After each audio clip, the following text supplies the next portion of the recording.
यहाँ भी आ गए। मेरा पीछा छोड़ क्यों नहीं देते?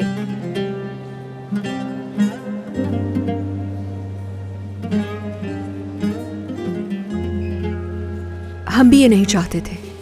हम नहीं चाहते थे कि इस सिचुएशन में हम तुमसे इतनी अहम बात करें।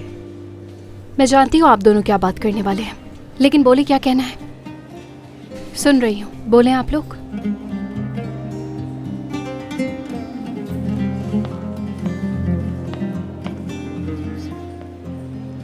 नवाल, मैं तुमसे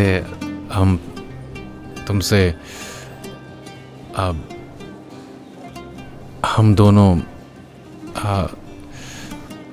हमें लगता है तुम हमारी बेटी हो।